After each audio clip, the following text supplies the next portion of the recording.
महाराष्ट्र चुनाव में कांग्रेस चारों तरफ से घिरती नजर आ रही है।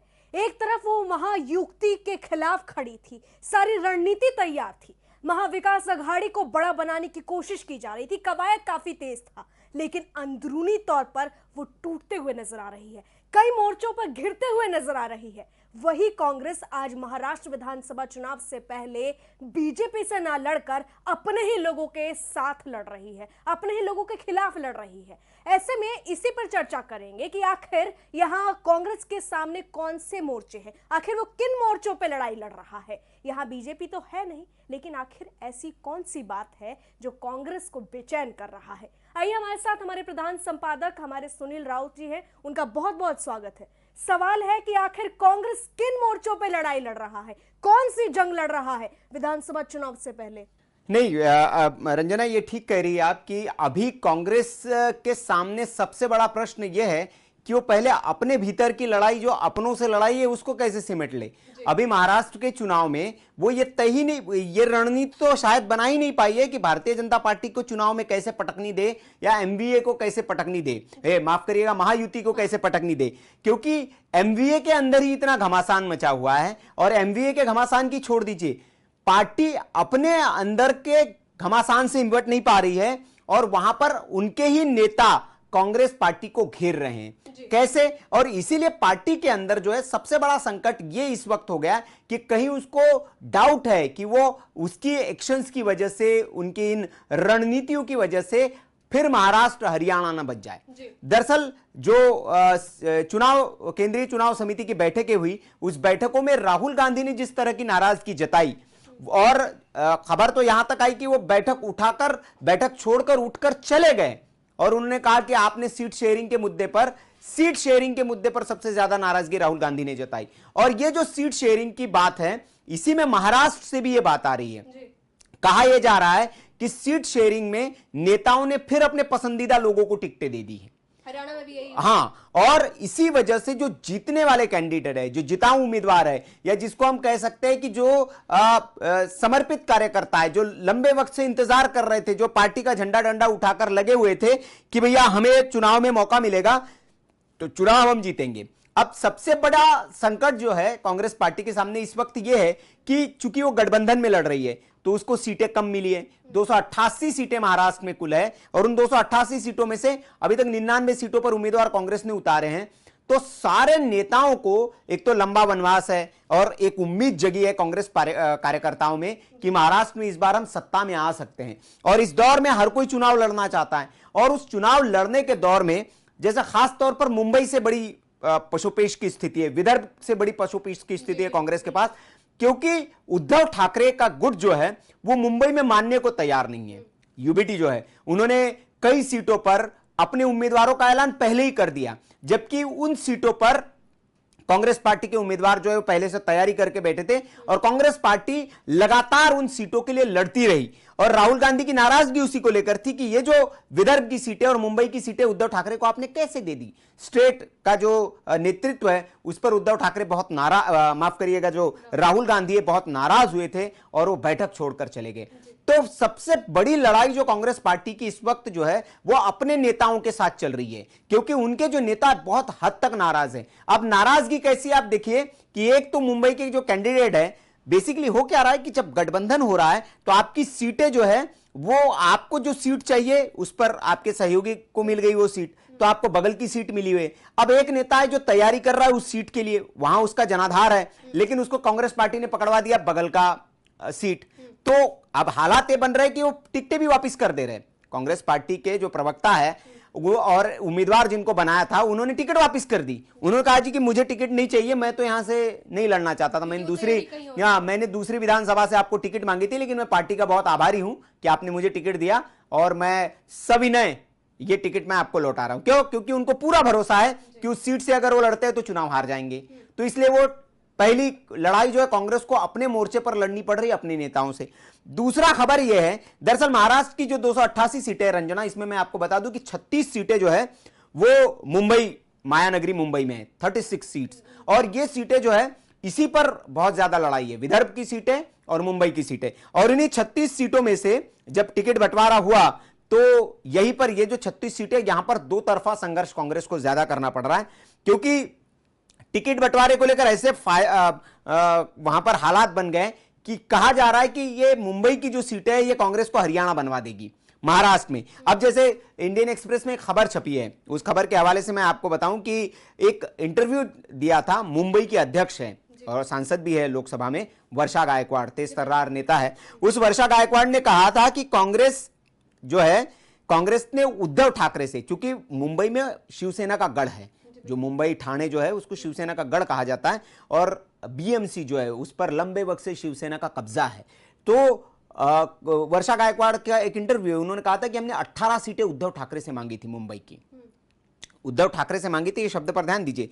लेकिन और उन्होंने कहा कि यह दावा हमारा इस आधार पर था क्योंकि लोकसभा में हमने जो प्रदर्शन किया, मुंबई रीजन में हमारा बहुत अच्छा प्रदर्शन रहा लोकसभा में, उसी आधार पर हमने मांगा था। लेकिन जिसमें से जो मुंबई रीजन की 6 लोकसभा सीटें हैं, 6 में से 2 पर लड़ी थी, जो 6 थी उसमें से 2 पर लड़ी थी कांग्रेस और 1 जीती थी, जो वर्षा गायकवाड़ की खुद की अपनी सीट है। तो उन्होंने कहा कि 1 जीती थी, तो इसीलिए हमने जो है इतनी सीटें मांगी थी। लेकिन उद्धव की पार्टी के सामने मतलब जो दबाव बनाया गया, और वो दबाव में नजर आ रही है कांग्रेस एक तरह से, कि 9 सीटों पर अपने उम्मीदवार कांग्रेस पार्टी ने अभी घोषित कर दिए, और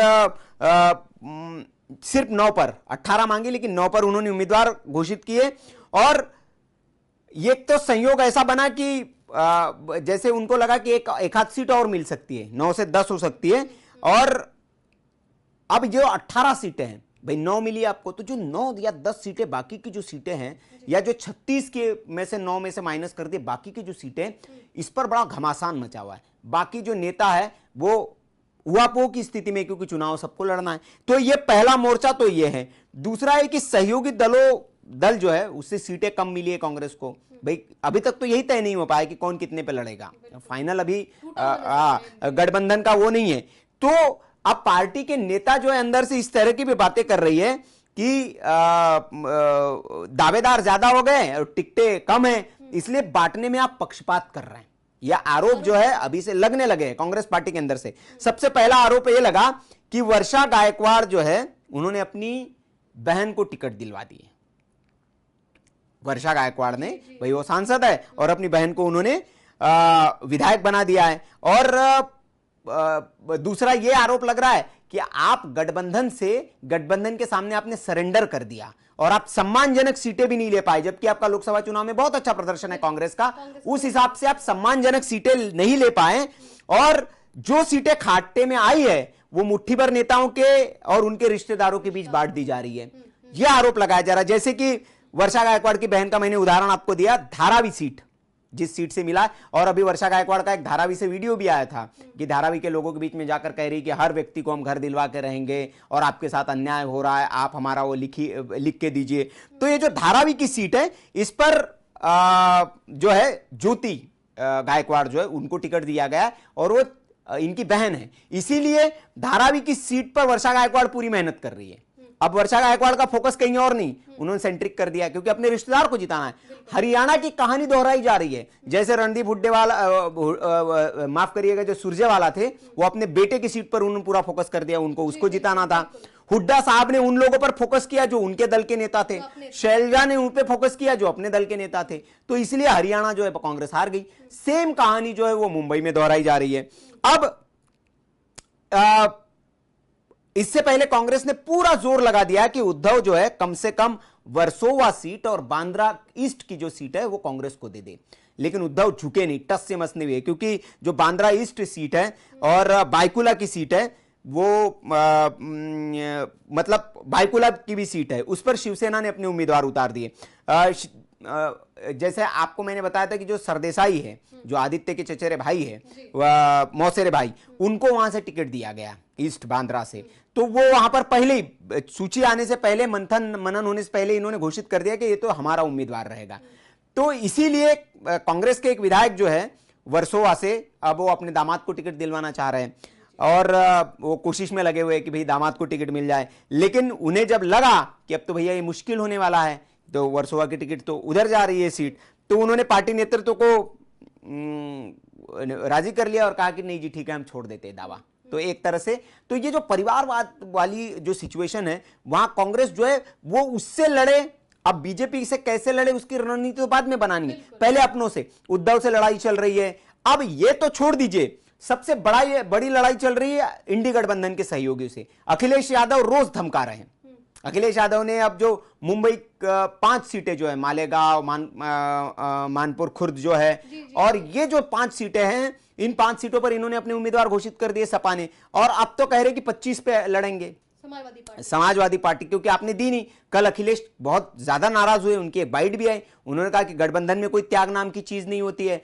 हमारा लोकल नेतृत्व उनसे बात करे, और अगर हमको टिकट नहीं दी जाती, हमको गठबंधन में समायोजित नहीं किया जाता, तो हम लड़ेंगे, और हम कोई त्याग नहीं करेंगे कि कांग्रेस पार्टी के लिए हमने त्याग कर दिया जी और नहीं लड़ेंगे। और उन्होंने कहा कि जहां जहां हमारा जनाधार है उन सीटों पर तो जरूर लड़ेंगे। मतलब पूरे की बात ये है कि हाँ, जो अभी कांग्रेस बड़े भाई की भूमिका में अब तक नजर आ रही है, हाँ, अब ये हर मोर्चे पे लड़ाई लड़ रही है, हाँ, अपनों में लड़ाई बिल्कुल। और इसमें सबसे बड़ा एक पंगा जो फंस रहा है रंजना, कि जनाधार नेता का कहीं और है और टिकट कहीं और से मिल रहा है। ये भी बड़ी दिक्कत है, क्योंकि आप वो आप क्योंकि गठबंधन है आपका, और आपके पास टिकट के दावेदार है। अब आपको संतुष्ट करना है, आपका डिमांड है कि आपको मुंबई की जो 36 सीटें है वो अगल बगल लगी है, लेकिन चूंकि आप मुंबई में रहते हैं तो आपको बगल की सीट दे दी, लेकिन आपका जनाधार ही नहीं है, आपने काम ही नहीं किया। क्योंकि 5 साल आप एक क्षेत्र को टारगेट करके नेता कोई काम करता है कि इस क्षेत्र में मुझे जीतना है, तो मुझे एक क्षेत्र में काम करना है।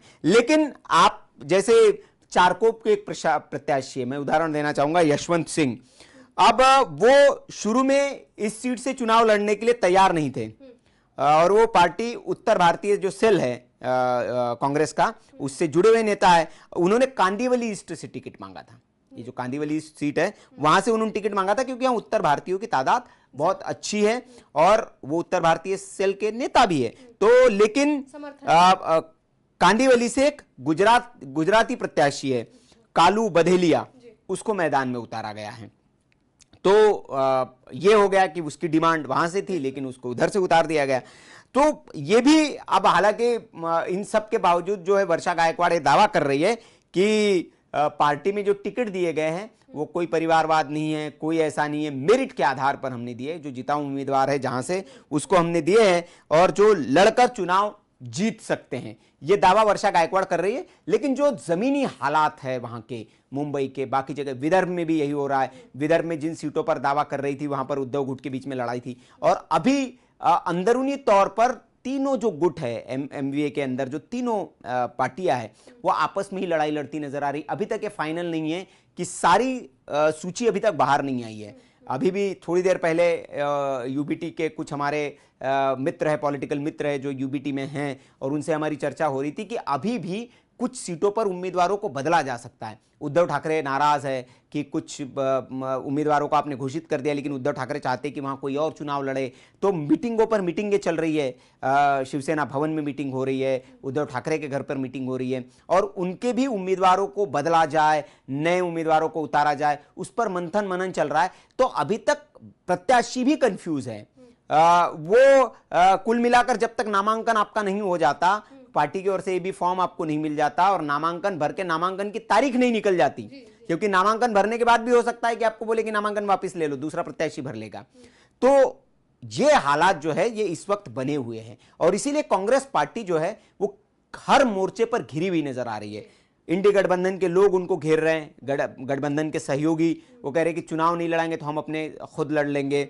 आपके अपने पार्टी के लोग आपको घेर रहे हैं, टिकट वापस कर दे रहे हैं, परिवारवाद के आरोप लग रहे हैं। अब और एमवी के अंदर जो आपके सहयोगी हैं, शरद पवार अलग गोटियां बिछाने में लगे हुए हैं, उनकी नजर पूरी मुख्यमंत्री के पद पर है, और जैसा उन्होंने पहले ही कह दिया है कि जिसके ज्यादा सीटें आएगी वो मुख्यमंत्री बनेगा। तो शरद पवार इसमें है कि एनसीपी की ज्यादा से ज्यादा सीटें आए, और इसीलिए उन्होंने जो सीटें मांगी हैं और जो सीटें ली है, वो कहा गया कि जो हारी हुई सीटें हैं वो ज्यादा से ज्यादा सीटें यूबीटी के पाले में डाल दी गई है, कांग्रेस के पाले में डाल दी गई, और जो जीती हुई सीटें, जिन पर जीत की संभावनाएं ज्यादा है, उस पर एनसीपी ने अपने उम्मीदवार उतारे हैं। शरद पवार ने वो सीटें ले ली है, और इसीलिए शरद पवार ज्यादा सीटें जीतकर उनकी नजर सीएम पर है, और यही जो सबकी, उद्धव भी चाहते कि ज्यादा सीटें वो जीते। तो ये जो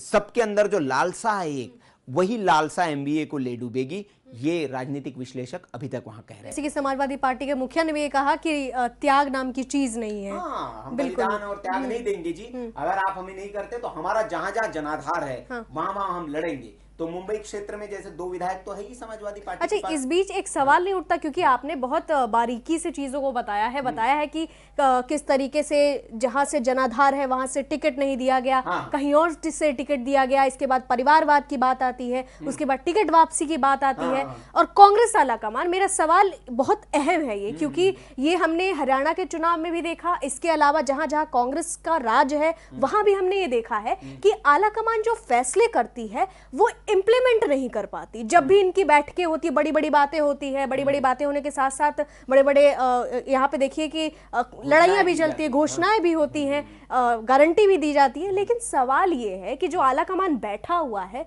वो कितना कमजोर है। क्या ये जो नजर आ रहा है हमें, आपको भी नजर आ रहा है, जो एमबीए की स्थिति अभी है, हरियाणा में चुनाव में इनके पास अच्छे अच्छे मुद्दे थे, पहलवान के, किसान के, नौजवान के, तब भी ये फेल हो गए, और अब महाराष्ट्र में ये सारी समस्याएं हैं। तो क्या आप मानते हैं कि कांग्रेस का आलाकमान कमजोर है, ये फैसले नहीं ले पाती? रंजना देखिए, युद्ध जब कोई हार जाएगा तो उस युद्ध के हारने की जिम्मेदारी सेना पर नहीं डाली जाती है, उस युद्ध के हारने की जिम्मेदारी सेनापति पर होती है। और चूंकि सेनापति कौन है? खड़गे साहब है, मध्य प्रदेश महाराष्ट्र में नाना पटोले हैं, लेकिन फैसले कौन कर रहा है? क्या सेनापति के हाथ में सिर्फ तलवार देकर मैदान में उतार दिया गया, या फिर फैसले में भी सेनापति की पूर्ण 100% सहमति है? क्योंकि संजय राउत का एक बयान आपको याद करना पड़ेगा रंजना, दर्शकों को हम उस बयान को याद करा दे। उन्होंने कहा कि यहाँ का जो कांग्रेस नेतृत्व है उनकी जरा भी नहीं चलती है, जी बिल्कुल, बात पर वो दिल्ली फोन करते हैं, नेतृत्व नहीं कर पाते, तो मैं सीधा राहुल गांधी से ही बात कर लेता हूँ। तो ये जो एमबीए के अंदर घमा चौकड़ी मची थी, जो फूट है उनके अंदर, साफ तौर पर हमने देखी है। तो निश्चित तौर पर सवाल आलाकमान पे है, उनके हनक पर है कि आप, ठीक है, अगर आपके हाथ में आप वो बागडोर रखना चाहते हैं तो 100% स्पष्ट कर दें, बिल्कुल, और वहां पर इंप्लीमेंटेशन करिए, और हारते तो एक्सेप्ट करिए कि मेरी हार है, जीतते तो उसको एक्सेप्ट करिए कि हाँ मेरी वजह से बिल्कुल। जैसे हार का नाम आता है तो मुझे ईवीएम याद आ जाता है, पता नहीं क्यों, क्योंकि विपक्ष लगातार ईवीएम पे, जहां भी वो हारते हैं वो ईवीएम पे ठुकरा फोड़ते हैं कि यादी में गड़बड़ी हो रही है, वो पहले से भूमिका बनानी शुरू कर दी है ताकि हारे हम, तो उसके बाद कहे ईवीएम को लेकर कई बार सुप्रीम कोर्ट भी जा चुके हैं, लेकिन चुनाव आयोग हर बार जवाब देता है। इस बार तो बैटरी थी ईवीएम की, नया एक मामला हरियाणा में था कि बैटरी 99% थी, इसलिए हार गए हम। तो इस बार चुनाव आयोग मुझे लगता है ध्यान देगा कि 60% ही बैटरी रहे, क्योंकि 99 हो जाएगा फिर ये कहेंगे कि 99% बैटरी। जी बिल्कुल बिल्कुल। तो यहाँ पे वही है कि अगर हम हारे तो ठिकरा फूट जाता है, लेकिन इससे पहले, हार और जीत के पहले सामंजस्य जो है, यहाँ परिस्थितियां जो हैं यहाँ कांग्रेस के पास है। मोर्चा हजार है, सामने बहुत सारी परिस्थितियां हैं, जैसा कि आपने भी बता दिया कि क्या क्या है। बहरहाल आप इस पूरे जो चर्चा हमारी हुई उस पर क्या सोचते हैं, आपकी क्या राय है? कमेंट बॉक्स खुला है, अपनी राय देना ना भूलें। धन्यवाद।